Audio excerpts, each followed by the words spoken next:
안녕하세요. 반갑습니다. 저는 윤원섭 변호사라고 합니다. 저 모의고사 강의를 이번에 하기로 했는데요. 저기 4주 동안 진행되는 강의고요. 예, 4주 동안에 거의 출제 가능한 대부분의 문제를 다 풀어볼 수가 있어요. 그래서 제가 이 출제한 문제에 대해서 간략하게 설명을 드리면 기출문제 위주로 출제를 했습니다. 7급, 9급 공무원 시험이랑 그리고 경찰 시험, 그리고 변호사 시험에서 나온 그 진도 범위에서 나온 기출 문제를 대부분 다 수록을 했고요. 근데 이제 반복되는 지문이 굉장히 많아요. 여러분들 풀어보시면 알겠지만, 그래서 그거를 좀 최대한 배제하려고 하다가 보니까 제가 검토를 충분히 못해서 오늘도 조금 오류가 났는데, 그 오류가 나는 이유가 이제 그래서 오류가 난 거고요. 제가 근데 그 강의 시작하기 전에는 풀어오고 최대한 오류를 안 나게 할 거고 강의를 통해서 수정을 할 테니까 그거는 걱정하실 필요가 없고요. 이제 시험이 얼마 안 남은 상황인데 여러분들이 공부를 어떻게 하셔야 되느냐 그거에 대해서 간단히 말씀을 드리고 오늘 진도 범위를 나가도록 할게요. 그 여태까지는 이제 뭐 이해를 하기 위해서 폭넓게 깊이 있게 공부하실 필요가 있었는데 지금부터는 그러니까 나오는 내용을 출제 가능한 내용을 정확하게 공부를 하셔야 돼요. 그러니까 출제가 좀 잘 안 되는 부분은 과감하게 좀 버리시고 나올 만한 내용을 정확하게 하는 게 중요해요. 근데 나올 만한 내용이 무엇냐? 공부를 많이 해보신 분들은 아시겠지만 조문이랑 판례죠. 조문이랑 판례. 거기서 거의 다 나오는 거예요. 그러니까 그래서 조문을 좀 정확하게 보시고 뭐 이런 내용이 다 나올 수가 있지? 그러면 그게 조문이 나오는 경우가 많아요. 판례는 오히려 중요한 판례가 나오지 지엽적인 판례 같은 거는 잘 안 나오거든요. 그래서 근데 그게 다 기출 문제에 나왔던 그러한 조문이랑 판례가 많이 나오니까 우선 기출 문제를 정확하게 분석하고 암기하는 게 중요해요. 그래서 제가 무슨 다른 생소한 문제를 가지고 낼 수도 있었는데 그냥 기출 문제를 다시 한번 여러분들 푸는 게 점수를 올리는 데 더 도움이 되겠다 그런 생각이 들어서 기출 문제를 가지고 구성을 했으니까요. 그렇게 아시고 기출 문제는 뭐 아무리 반복해도 뭐 저기 부족함이 없으니까 그렇게 하시고 이 책도 장황한 내용인데 이 중에 실제로 저기 출제 가능성이 있는 부분은 뭐 3분의 1 정도나 될까 뭐 그 정도예요. 그래서 이제 강의를 통해서 좀 기본 강의 때는 뭐 시시콜콜한 것까지 다 얘기를 했는데 이번 강의에서는 그냥 나올 만한 거 위주로 터치하고 넘어가겠습니다. 제가 뭐 이 교재를 안 보고 그냥 조문만 보고 할까도 생각을 했었는데 오늘 오신 분들 보니까 다 교재가 준비되어 있는 것 같아서 그냥 같이 교재를 보면서 하는 게 더 수월할 것 같아요. 그래서 조문도 같이 얘기하고 교재도 뭐 그 몇 페이지 어디를 보라고 이렇게 뭐 그렇게 많이 얘기는 안 할 거예요. 하여간 그래서 같이 이제 교재를 가지고 있다는 걸 전제로 해서 강의를 할 테니까 그게 여러분들한테 더 편하실 것 같고 그러니까 그렇게 따라와 주셨으면 좋겠습니다. 예, 먼저 요 오늘 저희가 나가야 될 부분은 저기 변호인 앞부분까지 나갈 거예요. 그러니까 이 페이지로는 한 90페이지 정도 나갈 텐데 예, 맨 처음에 출제가 가끔씩 한 뭐 2년에 한 번 그 정도씩 되는 것 같아요. 그런 부분이 뭐냐면 형사소송법의 법원이랑 적용 범위와 관련된 부분입니다. 그래서 법원과 관련해서 뭐예요? 헌법이 당연히 형사소송법의 법원이 되죠. 법원이라는 게 법의 존재 형식을 얘기하는데 헌법이 되고 형사소송법이 되고 그리고 대법원 규칙도 법원이 되고 예규는 되지 않는다는 거예요. 그래서 명령도 안 된다고 생각을 하시고 국제조약은 조약 자체는 법률의 성질을 가질 수 있을 수도 있고 그리고 뭐 명령의 성질을 가질 수도 있거든요. 국회의 동의를 받으면 법률의 성질을 갖고 그렇지 않으면 명령의 성질을 가질 수도 있어서 조약은 법원이 될 수 있다는 거예요. 반드시 되는 게 아니라 법률의 성질을 가지면 되고 명령의 성질을 가지면 안 될 수도 있기 때문에 될 수 있다. 뭐 이런 것도 잘 나오진 않아요. 그리고 판례랑 관습법도 헌법재판소 판례는 법원이 되고 대법원 판례는 법원이 되지 않는다고 봐야 되고 관습법은 법원이 되지 않는다. 그냥 그 정도만 알고 계시면 되고요. 그런데 이제 가끔씩 나오는 게 그 헌법에 나와 있는 내용, 요 헌법에 나와 있는 내용이 뭐냐? 헌법은 법원이 되는데 어떤 내용이 헌법에 나와 있는지 요거에 대해서 이제 문제가 가끔 나와요. 그래서 그거를 보셔야 되는데 이거는 뭐 여기 9페이지 보면 형사 절차 법정주의와 적정 절차의 원칙, 고문 금지와 불이익 진술 거부권. 진술 거부권은 나와요, 헌법에. 그러니까 중요한 것들이 헌법에 규정되어 있다고 생각하면 돼요. 그리고 좀 지엽적인 것들이 그런 게 이제 형사소송법에 규정되어 있는데 헷갈리는 게 몇 개가 있어요. 근데 뭐 절차 법정주의, 적정 절차의 원칙, 고문이랑 불이익 진술 거부권 이런 거는 규정되어 있고 영장주의도 너무 중요한 원칙이기 때문에 규정되어 있고 변호인의 조력을 받을 권리 그리고 뭐 구속의 이유나 뭐 이런 걸 통제할 권리, 체포 구속 적부심 또 헌법에 있어요. 그리고 자백 배제 법칙, 자백의 보강 법칙도 있어요. 12조 7항에. 근데 이거 말고 다른 증거 법칙, 뭐 위수중이라든지 전문 법칙 이런 거는 헌법에 없어요. 자백을 통해서 죄를 묻는 게 역사적으로 굉장히 오래됐잖아요. 그러니까 이거는 너무나 중요하니까 헌법에 넣을 수밖에 없었던 거예요. 우리나라도 이제 자백에 의한 그런 수사 같은 게 많았잖아요. 옛날 조선시대 때부터. 그러니까 그것만 들어가 있고 나머지는 들어가 있지 않는다. 그리고 자백의 보강 법칙이 들어가 있는 거는 좀 특이하죠. 그러니까 이런 거는 외우지 않으면은 좀 맞히기가 어려울 수 있어요. 그리고 일사부재리 이런 건 들어가 있는데 뭐 불이익 변경 금지 원칙 뭐 이런 거는 들어가 있을 수가 없고 헌법과 법률이 정한 법관에 의한 재판을 받을 권리, 군사법원의 재판을 받지 아니할 권리, 신속한 공개 재판, 피고인의 무죄 추정, 그리고 피해자의 법정 진술권, 요것도 나름 중요한 거예요. 피해자도, 그래서 피해자에 관한 문제가 되게 자주 나와요. 그래서 여러분들 피해자에 대해서는 정리를 좀 하고 있어야 돼요. 나중에 문제를 통해서 정리를 할 텐데, 그래서 피해자의 법정 진술권, 요게 저기 헌법에 규정되어 있다는 걸 좀 알아두시고, 형사 보상 청구권, 그러니까 죄 없는 사람을 뭐 잡아들여 가지고 구속을 했었는데 나중에 무죄로 나온다. 그러면은 형사 보상을 해줘야 되거든요. 그래서 형사 보상 청구권도 규정이 되어 있다. 그리고 대통령의 국회의원의 불체포, 대통령의 형사상 특권, 법원의 조직과 권한, 재판 공개, 군사법원, 헌법소원 이런 게 들어가 있다. 그리고 명문에 없는 것도 박스로 되어 있잖아요. 그래서 이런 거는 감으로 좀 익히셔야 돼요.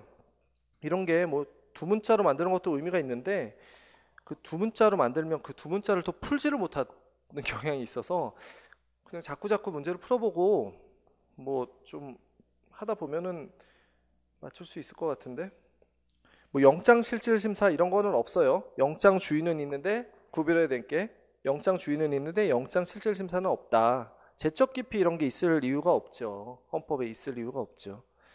구속 취소 청구권 뭐 이런 것도 있을 수 없고 보석 청구권도 있을 수 없고 보석 같은 거는 조금 헷갈릴 수도 있어요. 뭐 증거재판주의 이런 것도 조금 헷갈릴 수도 있고 불이익 변경 금지 원칙은 형사소송법에 있다. 그리고 뭐 그렇게 해서 한번 문제를 한번 풀어볼까요? 1번 한번 보시죠. 1번. 이런 거는 좀 어떻게 보면 암기인데 명시적으로 규정한 항목의 수는 몇 개인가? 참 몇 개인가라는 문제는 참 안 좋은 문제 같아요. 뭐 두 번 틀리면 맞을 수도 있고 이런 문제잖아요. 근데 하여간 몇 개인가 보다 뭐가 들어가 있는지 한번 봐요. 구속 적부심사 청구권 니은에 요거는 들어가 있어요. 요거는 건국 헌법부터 있었던 거예요. 굉장히 중요한 거예요. 구속 적부심사 청구권은. 그래서 들어가 있고 공소장 일본주의 이런 게 있을 이유는 없죠. 기억은 안 되고 형사보상 청구권은 되고 사후 영장에 의한 체포 이건 영장주의에서 나오는 건데 조문에서 이제 사후 영장에 의한 체포도 규정이 되어 있어요. 그래서 니을이 헌법이 규정되어 있는 것이고 무죄추정의 원칙도 되어 있고 집중심리 원칙 이런 거는 없게 되겠죠. 집중심리 원칙은 헌법에 없어요. 그리고 제가 이걸 하나를 더 넣었구나. 이응의 체포구속 적부심사 이거 뭐 니은이랑 마찬가지인데 하여간 이것도 들어가 있는 거고 시옷의 변호인 조력을 받을 권리 되고 영장실질심사는 안 들어가 있다고 그랬어요. 아까 지읒. 그리고 보석 청구권도 안 들어가 있어요. 그래서 되는 거는 지금 니은, 디귿, 니을, 미음, 시옷, 이응 이렇게 해서 근데 이제 잘못했죠. 니은이랑 이응이 같은 건데 하여간 그래서 6개다. 그래서 2번이 답이다. 이렇게 알아두시고요. 예, 그래서 뭐 그런 정도 나오는 것 같아요. 법원과 관련돼서는 그거 말고는 잘 안 나오는 것 같아요. 그래서 그 부분 좀 알아두시고요. 그리고 혹시나 모르니까 그 아까 이제 대법원 규칙이 우리가 지금 뭐 가장 형사소송법 다음으로 중요하게 여기는 법규인 형사소송 규칙이 바로 대법원 규칙이다. 그런 거 알아두시고 예, 근데 명령이라고는 하지만 그 모습이 뭐 여기 검찰 사건 사무 규칙 뭐 이렇게 규칙이라고 나와 있잖아요. 명령도 그 형태가 규칙의 형태로 되어 있어요. 그래서 규칙의 형태로 되어 있는 명령은 법원이 되지 않는다. 그리고 아까 말했지만 대법원 규칙은 법원이 된다. 그래서 형사소송 규칙이나 뭐 법정 좌석에 관한 규칙 이런 거는 법원이 된다. 그거까지만 알아두세요. 혹시 모르니까 그거 나올 가능성은 별로 없는데 하여간 그래도 알아두시고 그 다음에 그거보다 법원보다 더 중요한 게 적용 범위예요. 적용 범위. 적용 범위는 출제 가능성이 훨씬 유력해요. 요거는 좀 정확하게 알아두셔야 돼요. 적용 범위는 저기 장소적 적용 범위, 장소적 적용 범위랑 인적 적용 범위, 그리고 시간적 적용 범위 이렇게 세 가지를 아셔야 되는데 요 세 가지. 근데 장소적 적용 범위에서 여기서는 뭐겠어요? 대한민국 영토 내에서 적용이 되잖아요, 원칙적으로. 그런데 이제 요거는 결과적으로 형법이 적용되는 거나 마찬가지예요. 형법. 그래서 형법 조문을 좀 아셔야 돼요. 형법 조문을. 앞에 조문 내용을 좀 아시고 이거에 관련된 판례를 몇 개 외우셔야 돼요. 그리고 인적 적용 범위는 뭐 그 형사소송법이 적용되는 그런 대한민국 영토 내에 국민한테 적용이 되는데 그러니까 국내법적으로 적용되지 않는 예외가 있게 되겠죠. 그래서 그 예외가 뭐예요? 대통령이랑 국회의원에게 적용이 되지 않는다. 그리고 외국인에 대해서도 저기 대한민국 영토 내에 있으면은 적용이 되는데 적용되지 않는 사람들이 있잖아요. 그렇죠? 뭐예요? 무슨 외교관이라든지 주한 미군이라든지 군속. 근데 여기서 말이 나오는 게 군속에 대한 판례가 조금 있어요. 이게 그렇게 중요하진 않는데 그 판례를 좀 정확하게 알아두는 게 중요할 것 같아요. 여기서는. 시간적 적용 범위에서는 형사소송법은 소급표 금지 원칙이 적용이 되어 적용되지 않아요. 소급표 금지 원칙은 원래 실체법에만 적용이 되기 때문에 형법에 적용돼요. 그래서 형소법에는 소급표 금지 원칙이 적용이 안 돼요. 그러면은 형사소송법을 개정해서 개정법이 적용이 돼야 될 것 같은데 그런데 부칙에서는 개정법이 적용될 수도 있다라고 하면서 그렇지만 그 구법에 따라서 구법에 형소법이 적용된 그러한 절차 같은 거에는 영향을 미치지 않는다. 그래서 혼합주의가 규정되어 있어요. 혼합주의. 그래서 그 내용만 아시면 될 것 같아요. 이렇게만 아시면 적용 범위가 다 정리가 되는 거거든요. 그러니까 요 판례 여기서 장소적 적용 범위에 관련된 판례를 한 서너 개 정도 외우시고 그리고 대통령이랑 국회의원 조문. 근데 국회의원과 관련돼서는 국회의원이 어느 경우에 면책이 되는데 만약에 면책되는 국회의원을 기소했을 때는 뭐가 나와요? 공소 기각 판결이 나오는 거죠. 판결. 이거는 327조 2호에 의해서 면소가 아니라 공소기각 판결이 나온다. 요 부분 국회의원일 때. 그리고 어떤 행위에 대해서 면책이 되는 행위가 어떤 행위가 포함이 되느냐. 국회에서의 뭐 그런 의결이랑 표결 이런 것뿐만이 아니라 뭐 부수행위까지 포함이 된다. 그런 내용만 알아두시면 될 것 같아요.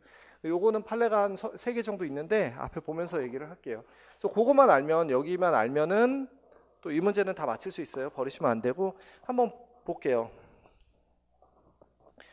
책을 한번 보시면요. 장소적 적용 범위가 나왔어요. 그러면 대한민국 영역 안에서 발생한 모든 형사사건에 적용이 된다. 그렇게 나왔는데 이게 이제 형법 조문을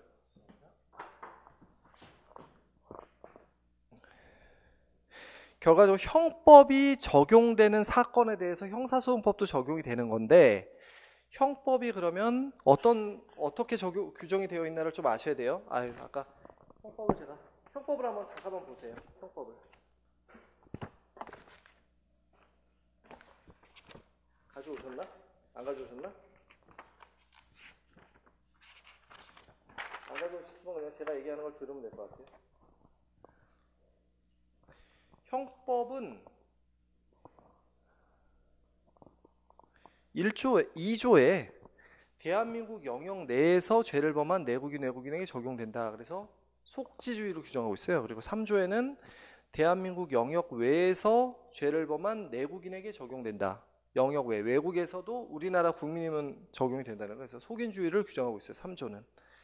그리고 4조는 대한민국 영역 외에 있는 대한민국 선박 또는 항공기에서 죄를 범한 외국인에게 적용된다. 그래서 이런 기국주의라고 하는데 뭐 이거는 여러분들 그렇게 잘 모르셔도 되고 5조를 한번 보세요. 아까 그래서 대한민국 영역 이게 형법 바쁘더라도 뭐 정확하게 하고 갑시다. 여기서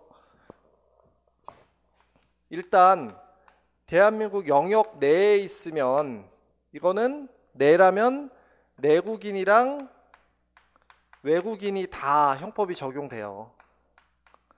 이게 이제 속지주의겠죠? 속지주의. 속지. 땅 지자잖아요.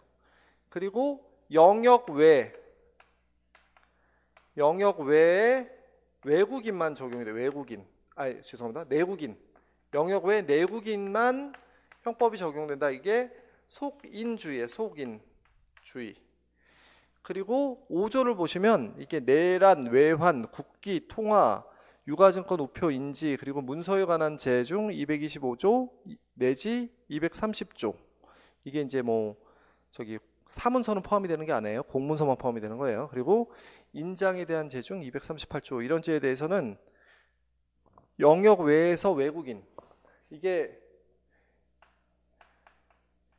영역 외고 내국인이 아니라 외국인이에요. 그러면 이거는 적용이 안 돼야 될 것 같지만 이러한 특별한 범죄, 내란이라든지 외환이라든지 이런 거는 특별히 처벌할 필요가 있어요. 우리나라 국가의 무슨 안전 같은 거랑 관련된 거기 때문에 그래서 이걸 보호주의라 그래요. 보호주의.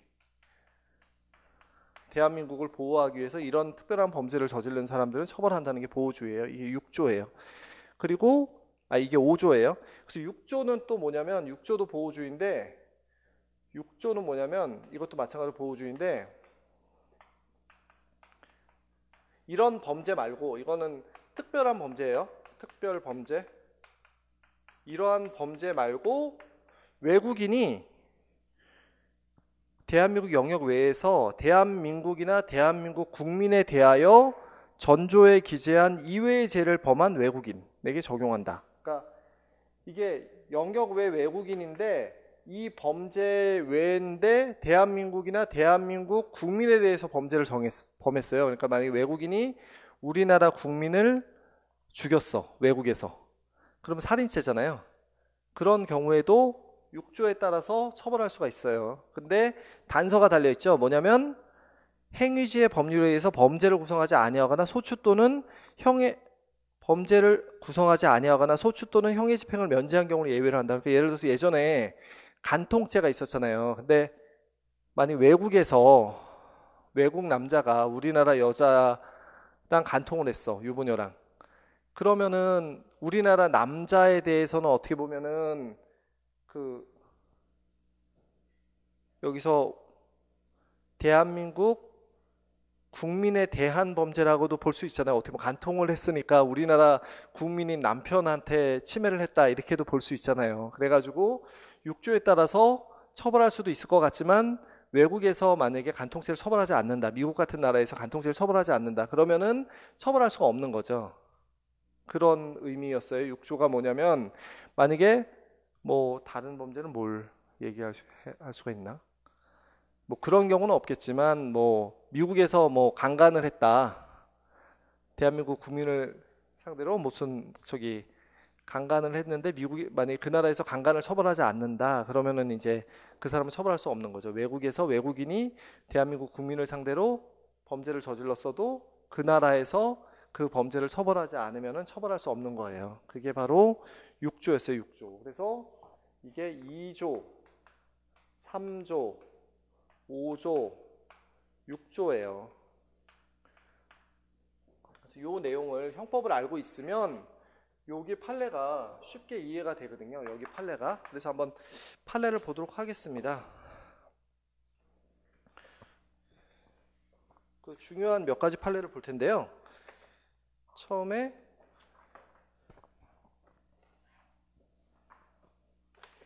그 대사관 판례 두 개를 한번 보면은 이거는 좀 재밌는데 옛날 판례인데 우리나라 대학생이 뭐 미국 문화원에서 이제 범죄를 저지른 거죠. 그랬을 때 그걸 처벌할 수 있는가에서 요 교재 12페이지를 한번 보세요. 12페이지에 줄친대를 보시면 미국이 자국의 재판권을 주장하지 않고 있는 이상 이렇게 얘기한 거예요.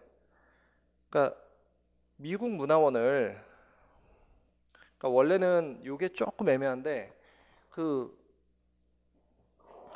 장소적 적용 범위에서는 대한민국에서 범죄를 저지르면 당연히 대한민국 형소법이 적용이 되는데 만약에 그러면 미국 문화원을 우리나라 영토로 볼 수 있느냐 안 그러면 미국 영토로 볼 수 있느냐 그런데 당연히 우리나라 영토로 봐야 될 것 같잖아요. 근데 그게 조금 뭐 치외 법권 지역이라 그래서 미국 문화원을 미국 영토로 봐야 되지 않느냐 뭐 이런 논의가 있어요. 근데 제 생각에는 그냥 당연히 우리나라 국토로 보면 될 것 같은데 그러니까 그런 치외 법권이라는 생각이 강해서 이런 판례가 예전에 나온 거예요. 그래서 뭐라고 나왔냐면 미 문화원이 치외 법권 지역이고 처음부터 보시면 그곳을 미국 영토의 연장으로 본다 하더라도 그곳에서 죄를 범한 대한민국 국민에 대해서 우리 법원에 먼저 공소가 제기되고 미국이 자국의 재판권을 주장하지 않고 있는 이상 그러니까 설령 미국 영토라도 미국이 지금 재판권을 주장하지 않고 있기 때문에 우리는 속지주의 말고도 속인주의를 채택하고 있지 않느냐. 대한민국 영역 외에서 내국인이 범죄를 점하면은 처벌할 수 있는 속인주의를 채택하고 있기 때문에 그래서 그 대학생을 처벌할 수 있다. 이런 판례가 나왔어요. 그러니까 좀 이 판례 자체가 굉장히 좀 안 좋아요. 우리나라 영역으로 안 보고 미국 영역으로 볼 수 있더라도 미국에서 재판권을 행사하고 있지 않으니까 우리는 속인주의에 따라서 무조건 이건 처벌할 수 있다. 이런 식으로 판례가 나왔는데 또 근데 재밌는 게 그 다음에 그 중국 북경에서 그 사문서 위조를 한 판례거든요. 여기 13페이지에 중간에 나와 있는데 중간에 있는 판례인데 이건 뭐냐면 중국 북경시에서 그 이 사람이 외국인이에요. 외국인이 사문서 위조죄를 저질렀어요. 대한민국 사람의 그런 명의로 문서를 위조한 거예요. 그랬을 때 그러면 어떻게 외국이니까 외국에서 외국인이 범죄를 저질렀잖아요. 그러니까 속지주의도 아니고 속인주의도 아니고 결과적으로 이거 두 개 가지고 판단을 해야 되는데 5조의 보호주의냐 6조의 보호주의냐 근데 5조에 나와 있는 범죄에서는 사문서 위조죄가 안 들어가 있어요. 그러니까 5조로는 못하고 6조로 판단해야 돼요. 대한민국 국민에 대한 범죄라고 볼 수 있느냐 근데 사문서 위조죄를 대한민국 국민에 대한 범죄로 보지를 않아요. 그래서 이런 판례가 나온 거예요. 중간에 보시면 한번 다 읽어보겠습니다. 처음부터 형법의 적용에 관해서 같은 법 2조는 대한민국 영역 내에서 죄를 범한 내국인과 외국인에게 적용한다고 규정하고 있으며 6조 본문은 대한민국 영역 외에서 대한민국 또는 대한민국 국민에 대하여 같은 법 5조에 기재한 이외의 죄를 범한 외국인에게 적용한다고 규정하고 있는 바 중국 북경시에 소재한 대한민국 영사관 내부는 여전히 중국의 국토에 속할 뿐 이를 대한민국 영토로서 영역에 해당한다고 볼 수 없을 뿐만 아니라 그 외국인이라고 본 거예요. 국경시 대한민국 대사관도 아까 저기 그 미 문화원이랑은 또 다른 판시가 완전히 그냥 이거는 우리나라 영토가 아니라 대사관 내지만 중국 영토인이 명확하다 이런 식으로 했잖아요. 그러니까 그 판례가 좀 그렇죠. 굉장히 외국 대사관한테는 문화원한테는 관대하고 우리나라 대사관은 뭐 당연히 우리나라 영토가 아니고 중국 영토다 뭐 이런 식으로 해가지고 그 판례가 되게 소극적이죠. 그러니까 볼 수 없을 뿐만 아니라 그러니까 외국이에요. 근데 여기서 그다음 보세요. 사문서 위조죄가 6조의 대한민국 또는 대한민국 국민에 대해서 범한 죄에 해당하지 아니함은 명백하다. 그렇기 때문에 재판권이 없다. 이런 식으로 판시를 했어요. 그러니까 사문서 위조죄가 대한민국이나 대한민국 국민에 대한 범죄로 보지 않았기 때문에 이건 뭐 어떻게 아무것도 해당될 수 없어서 대한민국에 재판권이 없다. 이런 식으로 본 거예요. 그래서 요 중국 대사관이랑 미 문화원 판례를 잘 구별하시는 게 일단 중요하고 그 다음에 또 중요한 판례 중에 하나가 그 캐나다 시민 그거 보세요. 캐나다 시민권자가 캐나다에서 위조 사문서를 행사했어요. 그러니까 캐나다인이 캐나다에서 위조 사문서 행사했어요. 이것도 그러면 당연히 지금 6조도 안 되고 아무것도 안 되겠잖아요. 그러니까 재판권이 없다 그랬어요.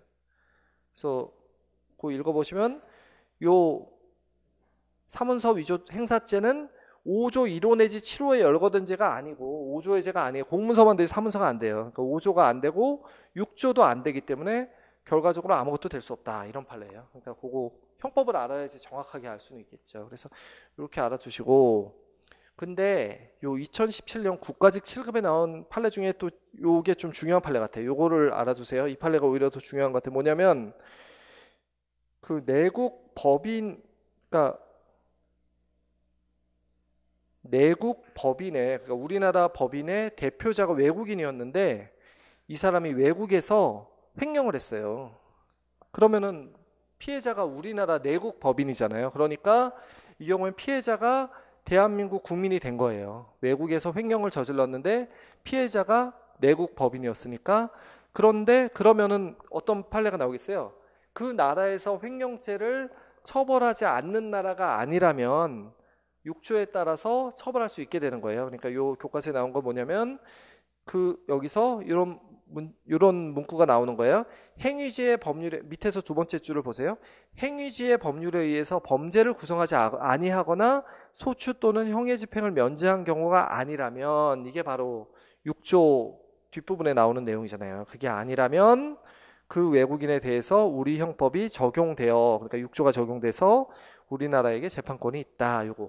요거는 지금 문제에는 안 나와 있는데 그거까지 알아두세요. 그러면은 그런 판례만 아시고 저 내용만 알면 장소적 적용 범위 문제는 모든 걸 다 풀 수가 있고 그다음에 이제 인적 적용 범위와 관련돼서 이거는 대한민국 영역 안에 있는 모든 사람에게 효력이 미치지만 대통령은 내란 외환해제를 범한 경우를 제외하고는 불소추 특권. 그렇기 때문에 뭘 해야 돼요? 대통령을 소추하기 위해서 뭘 해야 돼요? 탄핵을 해야 되는 거예요. 탄핵을. 대통령의 지위를 파면해서 박탈한 다음에 그런 다음에 기소를 할 수가 있어요. 그래서 박근혜 대통령을 탄핵을 했기 때문에 아무 문제가 되지 않는데 그런데 지금 뭐 서울구치소 예전에 가면은 막 뭐 이 불소추 특권 막 크게 대자보로 붙여놓고서 뭐 위헌이다 막 그런 식으로 써놨어. 근데 공부를 제대로 한 사람은 탄핵을 거친 다음에 했기 때문에 문제가 되지 않는다는 걸 알고 있는데 뭐 그걸 잘 모르고 쓴 것 같아. 그분들은 모르고 썼는지 뭐 탄핵 자체가 무효라고 생각해서 그렇게 했는지 모르겠는데 그런 거고요. 국회의원의 면책 특권 국회의원은 헌법 45조에 뭐예요? 국회에서 직무상 행한 발언과 표결에 대해서 면책이 돼요. 그렇지만 이제 현행범인 경우에는 현행범인 경우를 제외하고는 체포 구금되지 않는다 이렇게 돼서 현행범인 경우에는 체포 구금될 수 있어요. 그 예외를 또 알아두시고 체포 구금, 불체포 특권 그리고 앞에는 면책 특권, 이거 불체포 특권. 근데 불체포 특권에서는 현행범인 경우에는 불체포가 되는 게 아니에요. 될 수 있다는 거. 근데 여기서 직무상 행한 발언과 표결의 범위를 확대시키고 있어요. 판례가. 국회 내에서 반드시 한 게 아니라 그러니까 뭐 그것도 국회 내라고 봐야 되는데 이 사람이 무슨 두 가지 판례가 있잖아요. 유성환 의원 사건이랑 노회찬 의원 사건이 있는데 그러니까 뭐 기자실 같은 데서 지금 이 유성환 의원은 이 사람도 기자실에서 13페이지 맨 밑에를 보면은 이게 유성환이라는 국회의원이 한 일인데 공개 회의에서 행할 발언 내용을 회의 시간 30분 전에 국회의사당 내에 기자실에서 출입 기자들만을 상대로 해서 그래서 이제 국회 본회의에서 질문할 원고를 사전에 배포했다. 근데 이것도 직무상 발언이라고 봐서 면책이 된다라고 본 거예요. 그리고 저기 그 다음에 그 14페이지 맨 밑에 있는 판례 이것도 보도 자료를 작성해서 국회의원이 국회 법제사법위원회 개의 당일 국회의원 회관에 있는 기자들한테 배포했다. 이것도 직무 부수행이기 때문에 면책이 된다. 이렇게 본 거예요. 그래서 이 두 가지 판례를 알고 있으면 돼요. 국회의원과 관련돼서. 그리고 이 경우에는 면책 특권에 해당되면 공소를 제기하게 되면 면소가 아니라 공소 기각 판결이 나온다. 그 공소 제기한 게 이제 법령에 위반하다는 거죠. 그래서 327조 2호에 따라서 공소 기각 판결이 나온다. 그걸 정확하게 알아두셔야 돼요. 그래서 요것만 알면은 그리고 이게 이제 국내법상 예외고요. 국제법상 예외 중에서 뭐 외국의 원수, 가족, 대한민국 국민이 아닌 수행자 뭐 이런 사람들한테도 그러니까 뭐 대사관에 있는 뭐 대사라든지 이런 사람들 그런 사람들을 기소할 수는 없는 거잖아요. 재판권이 적용되지 않기 때문에. 근데 그 미군 군속과 관련된 판례가 조금 헷갈리거든요. 그거를 좀 알아두시면 될 것 같아요. 뭐 나올 가능성 별로 많지는 않은데 어떤 게 있냐면은 이 군속이 여기 14페이지 맨 밑에 있는 거예요. 군속이 10년 넘게 대한민국에 머물면서 한국인 아내랑 결혼해서 가정을 마련하고 직장 생활을 하고 있었어요. 군속이라는 거는 그 외국인으로서 미국 군대에서 일하는 사람이잖아요. 근데 그런 사람들은 군속의 개념에서 빠져요. 그렇게 뭐 한국 사람이랑 결혼해서 한국에 정착해서 뭐 살고 있다 뭐 이러면 이 사람은 군속의 개념에 빠지기 때문에 그래서 이제 형사재판권을 행사할 수 있고 그리고 그 다음에 15페이지에 이제 두째 판례 보면 그리고 원래 평시 상태에는 군속에 대해서 특별히 예외적인 경우가 아니면은 대한민국의 재판권이 있거든요. 그래서 그 판례도 있어요. 그러니까 이 군속에 대해서 미국 에서 재판권을 가지게 되는 경우가 원래는 이렇게 특별한 경우에 한정되어 있어요. 뭐 오로지 합중국의 재산이나 안전에 대한 범죄 여기 이제 15페이지에 나와 있는데 그리고 오로지 합중국 군대의 미 구성원이나 군속 또는 그의 가족의 신체나 재산에 대한 범죄 그리고 또 공무집행 중에 자기 또는 부작위에 의한 범죄 이런 거에 대해서만 할 수 있고 그리고 계엄이 선포된 경우에는 미국에서 재판권을 갖게 되는데 근데 그런 경우가 아니면은 원칙적으로 대한민국에서 재판권을 갖게 되는 거거든요. 그래서 하여간 지금 그래서 결국에는 뭐 시험 문제는 어차피 판례를 변형시켜서는 잘 나오지 이런 경우에는 잘 나오기가 힘든데 군속과 관련돼서는 다 대한민국 재판권이 있다라는 판례예요. 결론은 다 재판권이 있다라고 푸시면 맞아요. 그러니까 기출문제를 한번 풀면서 해보도록 할게요. 그래서 이렇게 하시고 시간적 적용 범위는 이것도 이제 문제를 풀면서 하면 될 것 같아요. 그래서 문제가 꽤 많아요. 한번 풀어볼게요. 2번부터 한번 보겠습니다. 2번의 기억. 한반도의 평시 상태에서 미합중국 군 당국은 군속에 대해서 재판권을 가지지 않으므로 이게 맞는 거예요. 평시 상태에서는 미국 군 당국이 재판권을 가지지 않아요. 그래서 대한민국은 뭐 쭉 하고 뭐 미합중국 군대 군속이 대한민국 영역 안에서 저지른 범죄로서 대한민국 법령에 의하여 처벌할 수 있는 범죄에 대한 형사재판권을 바로 행사할 수 있다. 이게 이제 맞는 것이죠. 그리고 니은에서 이거 캐나다 시민권자가 캐나다에서 위조사무소 행사 이거는 뭐예요? 5조도 아니고 6조도 아니기 때문에 재판권이 없다. 그래서 니은도 맞는 거예요. 그 디귿 대한민국 내에 있는 미국 문화원은 치외법권 지역이므로 그곳에서 죄를 범한 대한민국 국민에 대하여 우리나라 재판권에 미치지 않는다. 이게 틀리죠? 속인주의에 따라서 미친다는 거예요. 판례에 따르면. 그러니까 이게 판례가 아니면은 혹시 좀 애매할 수도 있잖아요. 근데 가로치고 판례에 의함 이랬잖아요. 그래서 이 판례가 하나밖에 없는데 여기서 속인주의에 따라서 인정을 했잖아요. 아까 얘기한 것처럼. 그리고 니을에서 그 면책특권의 대상은 직무상 발언이나 표결인데 부수행위까지 포함돼요. 포함되는 것은 아니다. 그러니까 틀린 것이죠. 그래서 답이 2번이에요. 2번. 그리고 3번을 보세요. 3번이 이제 적용 범위와 관련돼서 그러니까 형사소송법 부칙이 어떻게 되어 있냐면 요 교재를 한번 보세요. 부칙을 한번 그러니까 이게 형사소송법은 절차법이기 때문에 소급표 금지 원칙이 적용되지 않는다. 그건 아셔야 되고 근데 부칙에서 어떻게 나와 있냐면 15페이지 밑에 신법 시행 당시 수사 중이거나 법원에 계속 중인 사건에 대해서는 신법주의를 채택하면서 그러니까 신법이 적용된다는 거예요. 근데 구법에 따라 행한 소송행위 효력은 영향이 없다. 이렇게 되는 거예요. 그래서 혼합주의라는 거예요.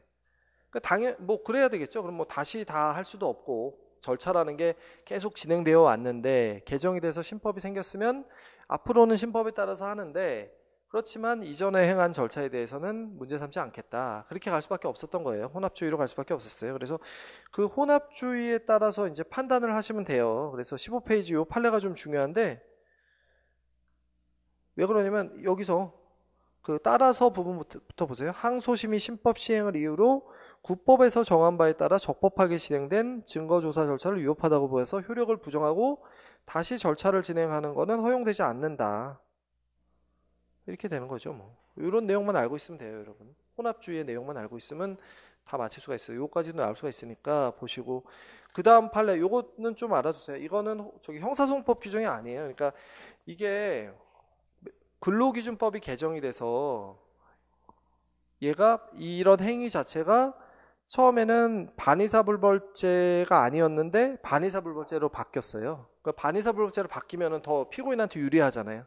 왜 그러냐면 합의를 보게 되면은 처벌을 안 받으니까. 그래서 반의사불벌죄로 바뀌었기 때문에 이거는 바뀐 법이 적용이 돼서 더 유리하니까 이건 유리한데 형사소송법이 아니라 형법에 따라서 되는 거예요. 형법 1조 2항이 어떻게 되냐면 1조 2항을 보시면 범죄 후 법률의 변경에 의해서 그 행위가 범죄를 구성하지 않거나 형이 구법보다 경한 경우에는 신법에 의한다 이렇게 되어 있거든요. 근데 범죄를 구성하지 않거나 더 경하면은 신법. 원래는 이게 뭐냐면 이건 헷갈릴 수 있겠다.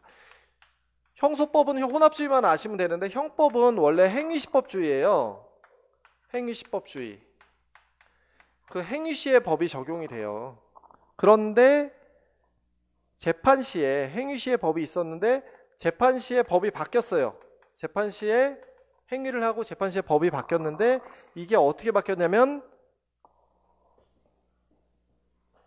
아까 여기서 1조 2항에서 나온 것처럼 범죄를 구성하지 않거나 형이 더 경해. 이게 그렇지 않으면 행위시법이 그냥 적용이 되는데 범죄를 구성하지 않거나 형이 경하면 재판시법이 규정이 돼요.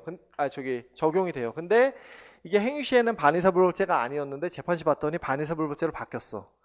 그러면은 이게 구성하지 않거나 형이 경한 때라고 때 해당된다라고 볼지에 대해서 약간 좀 애매하긴 하지만 그래도 경한 때라고 보는 거예요. 구성하지 않거나 경한 때에 들어간다고 보는 거예요. 그래서 1조 2항에 따라서 재판시법이 적용이 돼가지고 그래서 얘가 만약에 이제 합의를 봤다. 처벌 불원의 의사표시를 얻었다. 그랬는데도 기소를 했다. 그러면은 그거는 327조 2호에 따라서 공소기각 판결을 해야 된다. 이제 그런 판례예요. 그래서 이 경우에 지금 이게 반의사불벌죄로 개정이 됐으면은 형법 1조 2항에 따라서 개정 법률이 적용되어야 되는데 합의를 받는데도 기소를 했다면 327조 2호에 따라서 공소 제기 절차가 법률의 규정에 위반해서 공소기각 판결을 해야 된다. 이런 판례예요. 이 판례가. 그러니까 이 판례도 좀 의미가 있으니까 봐두세요. 어떤 걸 해야 되냐면 공소기각 판결을 해야 된다. 그러니까 요거는 형사소송법이랑 관련된 혼합주의랑 관련된 판례라기보다는 이제 다른 형법 1조 2항이 적용돼서 약간 공소기각 판결을 해야 된다. 이런 판례인데 뭐 한번 나왔잖아요. 2011년도에 나왔으니까 봐두시라고요. 7급 시험에 나왔어요. 그러니까 7급 시험에는 약간 이런 부분이 좀 나오는 것 같아요. 조금 어려운 부분이 나온 것 같아요. 예, 그래서 그 다음에 3번을 한번 보세요. 3번, 1번. 이제 혼합주의를 채택하기 때문에 항소심이 아까 한 거잖아요. 1심의 증거조사 절차가 적법하게 이루어졌다. 근데 효력을 부정하지 않은 범위 안에서 신법의 취지에 따라 절차를 진행하는 것은 허용된다. 그러니까 맞는 것이죠. 2번은 국회의원이 현행범인 경우에는 체포구속할 수 있는 거예요. 동의 없이 체포구속할 수 있다. 이것도 맞는 거고 3번에서 중국 북경시 대한민국 영사관 내부 중국의 영토에 속한다. 맞죠? 그러니까 대한민국 영토로서 영역에 해당한다고 할 수 없다. 맞아요. 우리나라 꼭 주권을 포기한 것 같은 느낌이 들고 좀 이상하네요. 하여간 맞는 거고 4번 이거 군속인데 10년 넘게 대한민국에 머물면서 한국인 아내와 결혼했다. 그러면은 이 경우에 미 합중국 군대의 군속에 관한 형사재판권 관련 조항이 적용될 수 있다? 이게 아니죠. 그러니까 우리나라 재판권이 적용되니까 이 표현이 좀 애매해서 혹시 좀 여러분들 헷갈릴 수도 있는데 다 내용을 알아도 헷갈릴 수가 있는데 이렇게는 안 나와야 될 것 같은데 하여간 이게 기출지문이었어요. 미 합중국 군대 군속에 관한 형사재판권 관련 조항이 적용될 수 없다. 그럼 이런 경우에는 군속의 개념에서 배제가 된다 이런 거예요. 4번을 보세요. 4번에 1번 소급표금지 원칙이 적용되지 않으므로 형소법. 그렇죠. 절차법이니까 적용되지 않아요. 근데 신법을 적용할 것이면 국법을 적용할 것이면 입법 정책상의 문제다. 이거 맞는 것이고요. 2번은 이제 혼합주의. 그래서 부칙에 따르면 항소심은 아까 했죠. 똑같은 거 절차를 진행할 수 있다. 맞는 것이고 3번 주한 밀수범인 주한 외국 대사를 상대로 공소가 제기된 경우에 유죄 판결을 할 수 있다? 아니죠. 할 수 없는 거죠. 그래서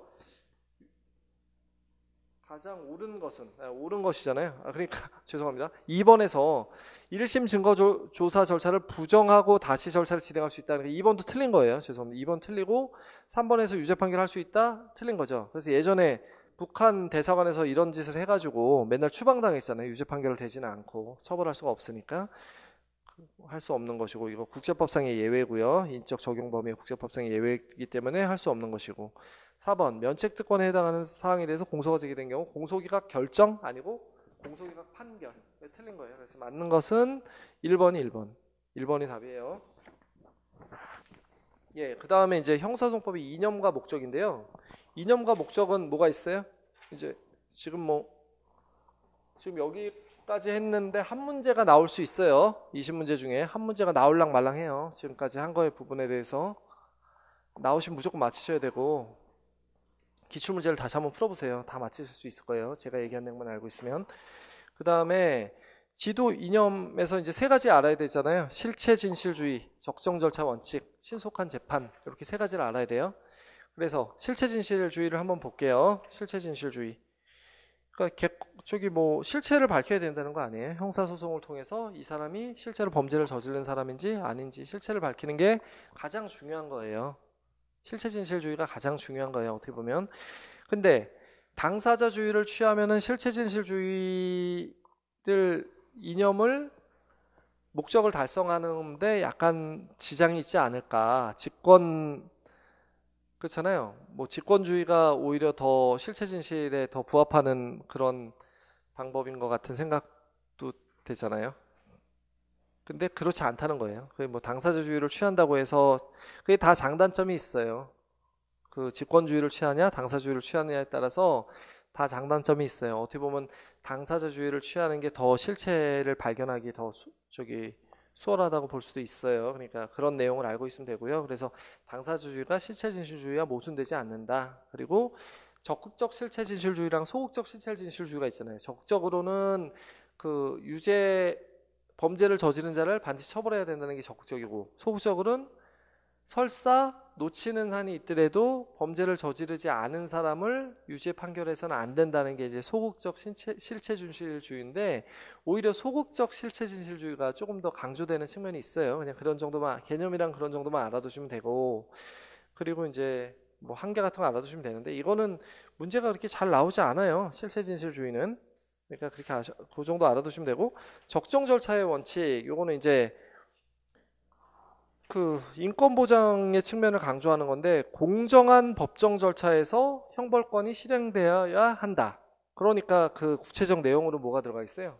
공정한 재판이 이루어져야 된다. 그런 거죠? 공정한 재판. 그리고 비례의 원칙. 비례의 원칙은 이제 목적과 수단 사이에 비례 관계가 있어야 된다는 건데 뭐냐면 이런 소송 목적을 달성하기 위해서 강제 처분을 사용하게 되면 그 목적을 달성하는데 적합해야 되고, 그리고 다른 방법으로는 목적을 달성할 수 없어야 돼요. 그게 이제 앞에서 말한 게 적합성, 이게 필요성, 그리고 그 상당성이라는 건데, 이거는 침해 정도랑 그 침해를 통해서 얻을 수 있는 공익간의 뭐 그런 비례 관계가 있어야 된다, 뭐 이런 의미예요. 그래서 아까 공정한 재판, 비례성, 그리고 마지막에 피고인 보호의 원칙, 이런 게 적정 절차의 원칙의 내용이에요. 근데 뭐 요 내용이 중요한 게 아니라, 제가 왜 이런 얘기를 하냐면 이것과 관련된 이제 판례를 정확하게 아는 게 중요해요. 근데 어떠한 판례가 이것과 관련된 판례이냐를 얘기하기 위해서 이런 내용이 들어가 있다는 걸 얘기를 한 거예요. 그래서 이제 판례를 보면은, 그러면 뭐 공정한 재판과 관련된 판례가 이제 적정 절차 원칙과 관련된 판례일 테고, 뭐 그런 거죠. 그래서 한번 판례가 어떤 게 나오느냐, 그 뭐 많이 나오는 판례 중에 요 23페이지에 뭐 검사가 끝에서 두 번째 판례, 증인으로 채택된 수감자를 매일 검사실로 하루 종일 소환해서 변호인 접근하는 것도 차단하고 검찰에서의 진술을 번복하는 증언을 하지 않도록 회유와 압박하면서 막 이런 식으로 재판을 해요. 이거 자체가 결과적으로 공정한 재판을 받을 권리를 침해한다. 그래서 이제 뭐 그런 판례가 나왔죠. 그러니까 그런 내용 좀 알아두시면 되고, 이 치료 감호 종료 여부를 사회보호위원회에서 판단을 해요. 그러면 법관에 의해서, 법관이 판단하는 건 아니잖아요. 원칙적으로 법원에서 판단하는 건 아니잖아요. 그래서 그게 잘못됐느냐? 근데 그렇지는 않다는 거죠. 이 사회보호위원회, 어떻게 보면은 이 피치료 감호는 약간 뭐 정신병 있고 이런 사람들한테 많이 하는데, 이거는 전문가들이 판단할 필요가 있죠. 어떻게 보면 법관보다도. 예, 그리고 이거에 대해서는, 그리고 이렇게, 그래서 사회보호위원회가 독립성과 전문성을 가진 특별위원회고, 그리고 어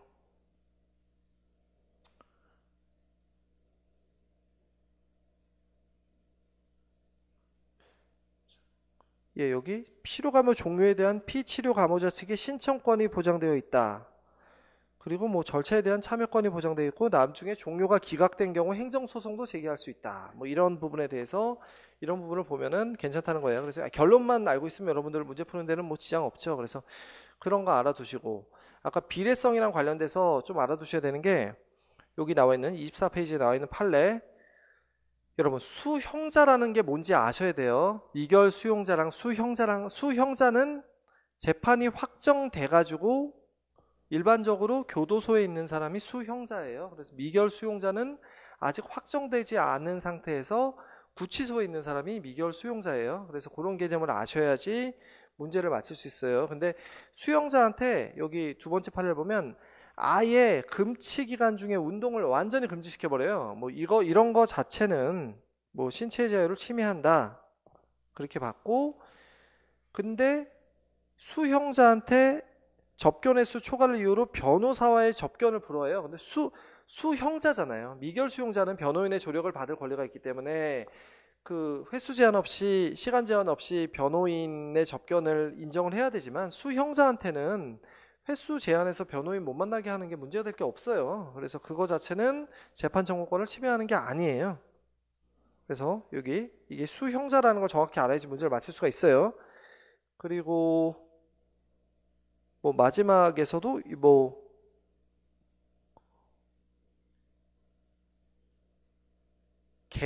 검사실에서 개구 사용을 원칙으로 하면서, 개구 사용이 원칙이에요. 수사를 받는데 개구 사용이 원칙이야. 그러면서 검사의 개구 해제 요청이 있더라도 거절하도록 한 개호 근무 규칙, 이거 자체는 당연히 위헌이겠죠. 그래서 이런 판례도 좀 알아두시고, 그리고 25페이지 마지막에 있는 판례는 뭐냐면, 이게 통고 처분을 받으면, 통고 처분을 이제 뭐 돈을 내라고 이제 통고 처분을 받으면, 근데 이 사람이 만약에 내지 않으면 당연히 고발이 돼가지고 그래가지고 행정소송 절차로 넘어가요. 그래서 통고처분 통고처분 자체를 행정심판이나 행정소송의 대상으로 삼고 있지 않는 거, 그거 자체가 위헌이라고 볼 수는 없어요. 왜 그러냐면 이행하지 않게 되면 당연히 소송 절차로 넘어갈 수 있기 때문에 통고처분 자체, 통고처분에 대해서 그걸 대상으로 해서 다투지 않더라도 가만히 있으면 당연히 행정소송으로 넘어가요. 그렇기 때문에 그거 자체가 여기서 뭐 재판 청구권이나 적법 절차 원칙에 반하지는 않는다 이렇게 되는 거예요. 그리고 신속한 재판의 원칙, 요거는 내용보다도 요것도 판례인데요. 판례가 원칙적으로 뭐 기한이 뭐 늦어졌다든지 이런 거, 재판이 지연됐다든지 이런 거에 대해서 신속한 재판 위반이라고 보는 경우는 거의 없어요. 요 판례만 좀 알아두시면 되는데 28페이지에 나와 있는 판례 세 가지. 처음에 국가보안법상의 죄는 구속기간을 더 열흘씩 더 늘릴 수가 있어서 20일이 늘어나거든요. 경찰 단계에서 열흘이 늘어나고 검찰 단계에서 열흘이 늘어나고 그래서 20일이 늘어나는데 찬양, 고무, 불고지죄 같은 것도 그렇게 20일을 늘린다는 것은 너무나 가혹하다. 이거는 신속한 재판을 받을 권리 침해다. 이렇게 된 판례랑요. 그리고 두 번째 판례는 항소를 냈을 때 항소를 하면 항소심의 기록이 송부가 되거든요. 법원에서 송부가 되는데 지금은 안 그러는데 예전에는 꼭 검사를 거쳐서 송부가 되게 했어요. 그래서 그거 자체가 위헌이다 이렇게 판례가 나온 거예요. 그런 부분. 그리고 마지막 판례는 군사법원법상에 적용이 되는 모든 범죄의 경우에 구속기간의 연장을 허용했다. 이거 자체가 신속한 재판 원칙에 반한다. 이 판례 말고는 나머지는 신속한 재판의 원칙에 반한다는 내용이 별로 없어요. 그래서 그거는 이제 문제를 통해서 풀어보면 될 것 같고요. 그리고 기본 구조와 관련돼서 뭐 규문주의, 탄핵주의 이런 건 안 나오고 직권주의랑 당사자주의, 이거는 이제 소송의 주도적 지위를 누가 담당하느냐. 그래서 직권주의는 법원이 담당을 하는 거고 당사주의는 검사와 피고인, 당사자가 담당을 하는 건데 여러분들이 알아두셔야 될 거는 어떤 게 직권주의가 반영된 제도고 어떤 게 당사자주의가 반영된 제도이냐 이걸 알아야 되는데 직권주의가 반영된 제도 중에 공소장 변경 제도, 이거는 직권주의겠어요? 당사자주의겠어요? 그거는 당사자주의예요. 공소장 변경을 검사가 해줘야지만 그 변경된 거에 대해서 판단할 수 있고 원칙적으로 이렇게 되는 거잖아요. 그러니까 그게 당사주의인데 직권주의는 뭐냐면 공소장 변경을 해야 되는데 얘가 안 해. 그러면 법원에서 공소장 변경 요구를 할 수 있거든요. 그러면 그거에 대해서 따라서 이제 공소장 변경을 하거든요. 그래서 그 요구할 수 있는 거는 직권주의다. 그리고 전문법칙 예외 중에 당사자가 동의를 하면은 전문 증거라도 증거로 쓰일 수가 있잖아요. 당사자가 동의를 하면.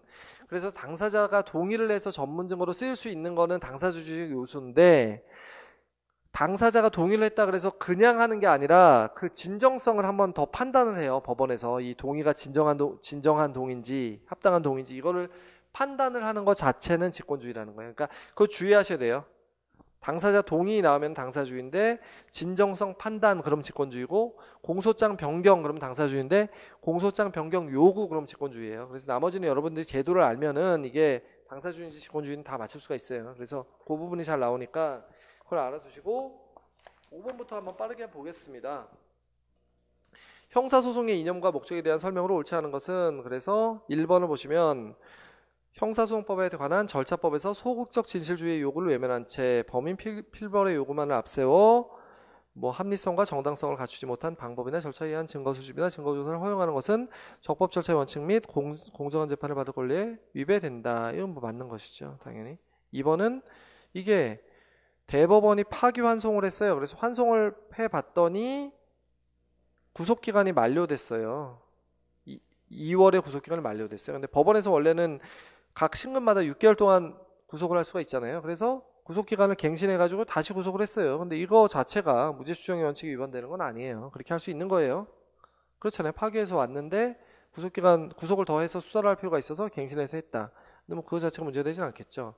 그리고 이건 뒤에 가서 많이 나오는데 12조 3항에 영장주의가 규정되는데 이 영장주의는 처음에 뭐 체포구속을 하기 위해서 영장을 법원에서, 그러니까 법원이 아니라 법관이죠. 수임판사니까 법관이 발부해준 영장에 의해서 해야 된다는 것 뿐만이 아니라 나중에 얘를 구속영장이 취소나 실효돼서 풀어줄 때도 결과적으로 법관이 결정을 하는 거예요.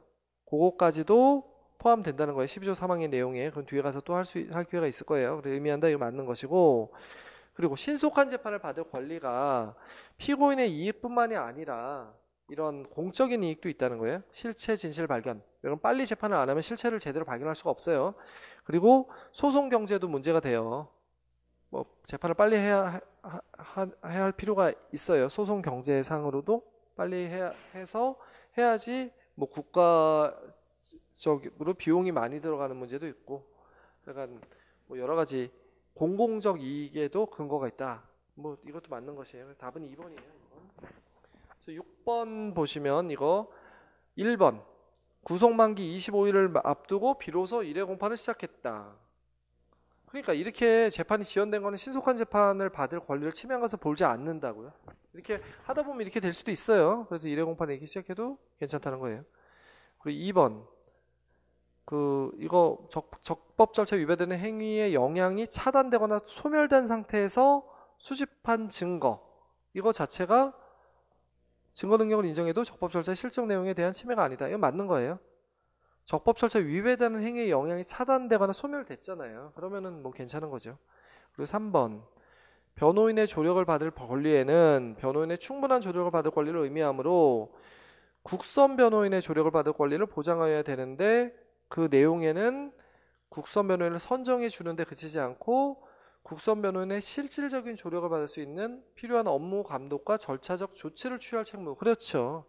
그냥 국선 변호인 인정해 주면 뭐래요. 실질적으로 도움을 못 받으면 아무런 의미가 없으니까. 그래서 국선 변호인의 보수도 막 올려주고 이러는 거잖아요. 더 실질적으로 국선 변호인한테 조력을 해주라고 하기 위해서.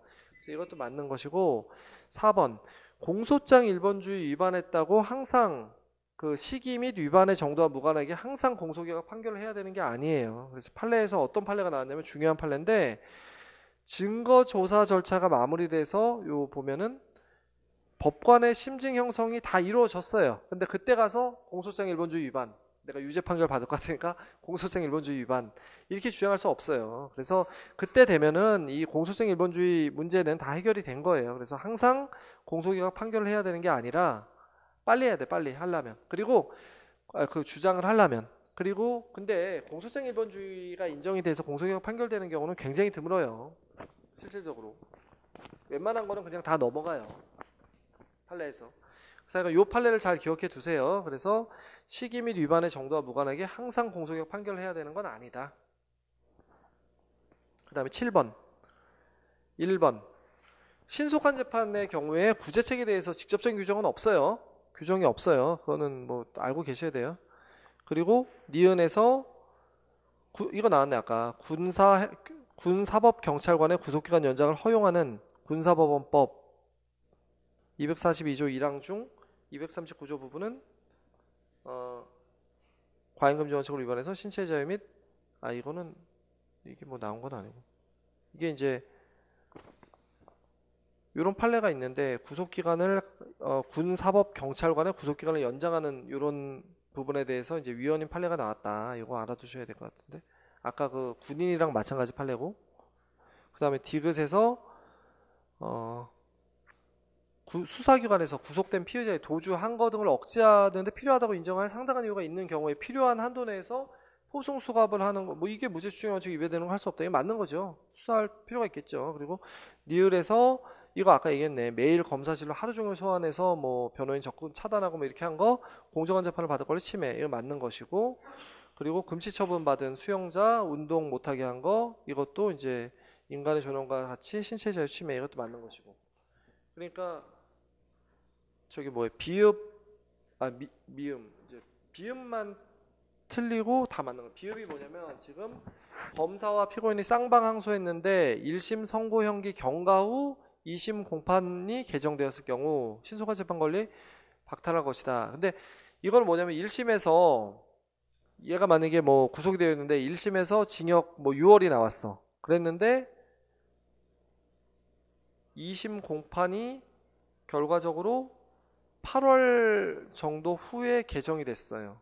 그러면은 항소심에서 얘가 그러니까 지금 근데 6월은 다 살고선 이제 중간에 나왔겠죠. 6월 다 살고선 중간에 나와서 2심을 하려고 그러는데 항소심에서 이기면 뭐해?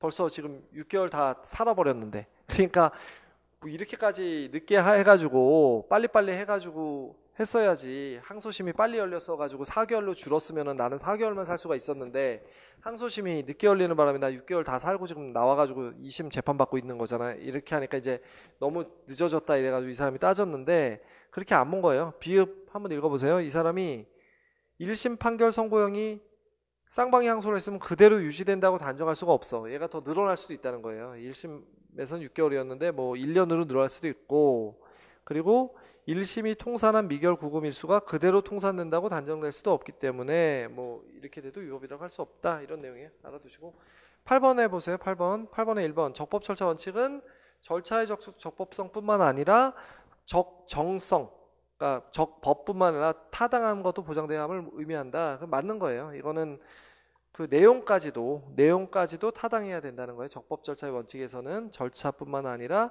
그 절차의 그 내용까지, 절차에 규정하고 있는 내용까지도 적정해야 된다. 그런 의미고, 이번에 지금 1항 2문과 3항에서 적법 절차의 원칙을 규정한 것은 법관이 헌법과 법률을 적용함에 있어 국가 형벌권보다 개인의 인권 옹호에 우위를 두라는 취지이다. 이것도 이제 맞는 거죠.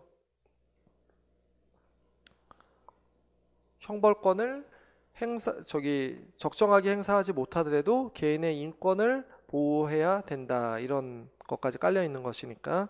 그리고 3번 영장제도와 적법절차 원칙 규정 취지에 비춰봤을 때 재판 중인 피고인에 대해서 법원이 구속영장을 발부하는 것은 검사의 신청이 있어야 되나? 그렇지 않아요. 피고인에 대해서는 검사의 신청 없이 구속할 수 있는 거예요. 그건 뭐 당연한 거예요. 어떻게 보면 피의자가 아니라 피고인인데요. 피고인은 그 구속할 수 있는 권한이 법원에 있어요. 법원에 있어요. 그래서 구속영장이 뭐예요? 명령장이에요. 명령장. 허가장이 아니라. 수사 단계에서는 허가장인데 명령장이에요.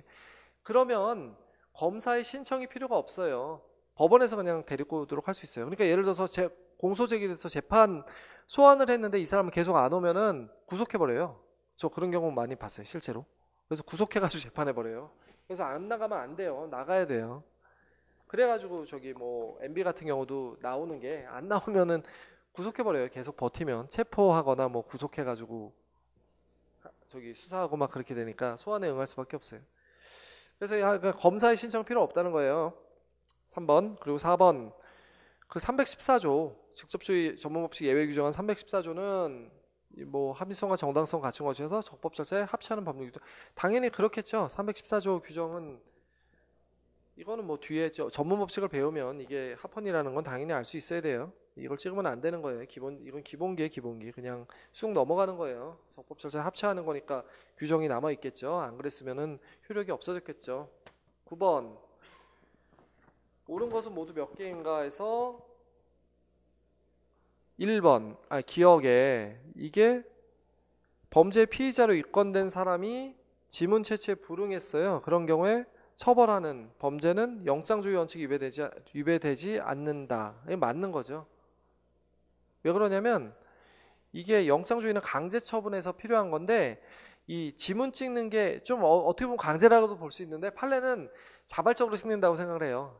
강제로 하는 게 아니라 찍는 사람의 의사에 따라 찍는다고 생각을 하기 때문에 지문 찍고 이러는 거는 뭐 지문 그래서 안 찍었다고 처벌하는 거 이거 자체가 영장주의 위반이라고 보진 않아요. 영장주의가 적용되지 않는다라고 봐요. 그래서 위배되지 않는다 맞는 것이고 니은에서 이것도 유명한 판례인데 뒤에 가서 또 나오긴 할 텐데 미성년자한테 이제 혈액 채취가 필요해요. 음주운전 측정을 위해서. 근데 그 법정 대리인이 동의할 수 있다. X. 이 경우에 동의할 수 없어요. 대리에서 체혈에 동의할 수 있다.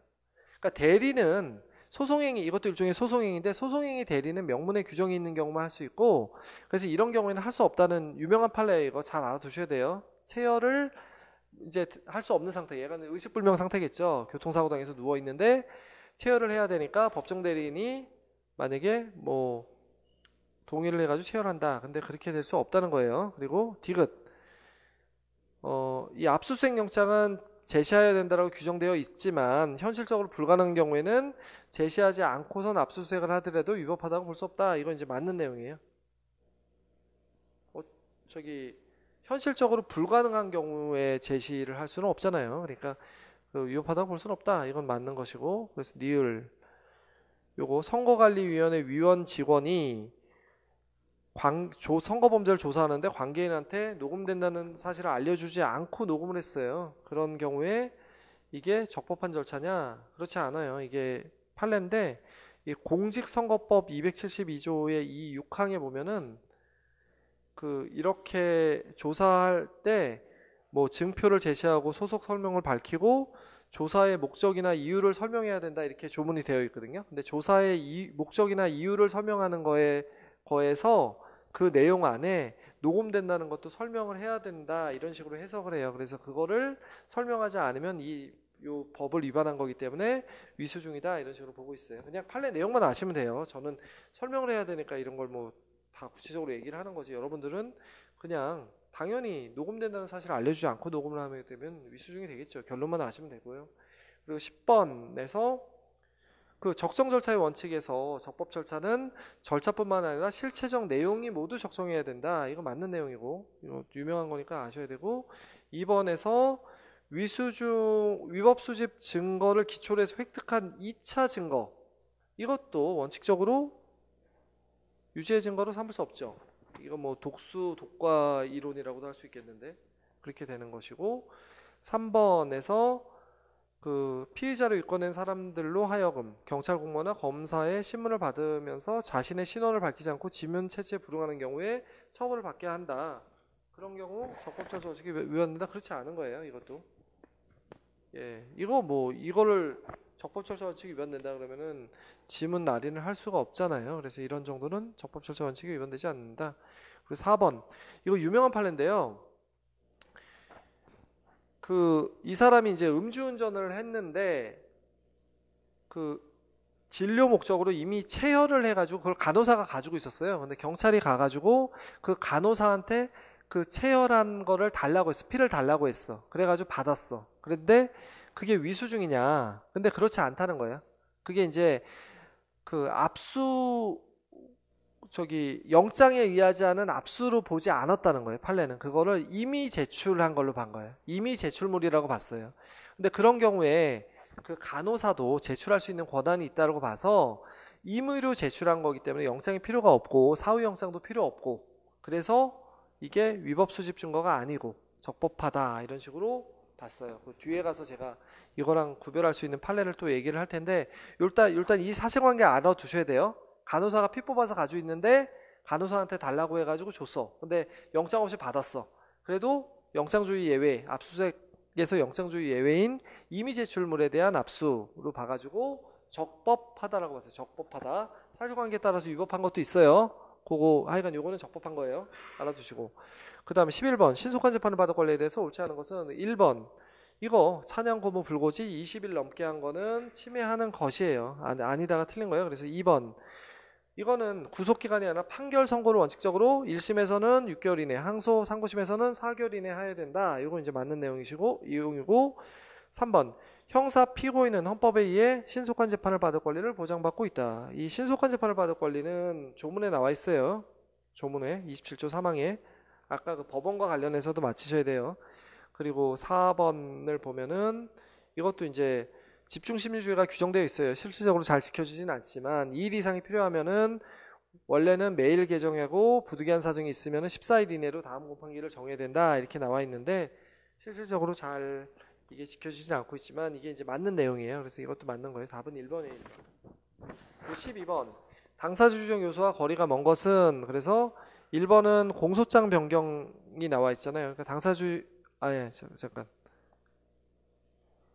허가해야 된다. 그러니까 1번은 공소장 변경 제도니까 당사주의 요소가 맞아요. 1번은. 근데 4번은 법원이 요구해야 된다는 거예요. 그러면은 요구하는 거는 직권주의니까 4번이 답이에요. 그래서.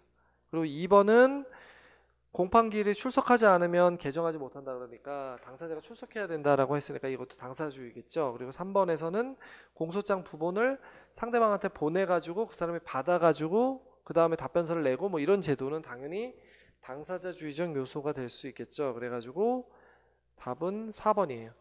예, 여기까지 하고요. 생각보다 오래 걸리네. 지금 제가 뭐 딴소리를 너무 많이 해서 그런 것 같은데 지금 한 10분 정도 쉬고요. 하도록 하겠습니다. 원래는 50분씩 세 타임에 거쳐서 하려고 했는데 지금 좀 많이 지연이 됐잖아요. 그러니까 나머지 2시간을 좀 빨리 해보도록 하겠습니다.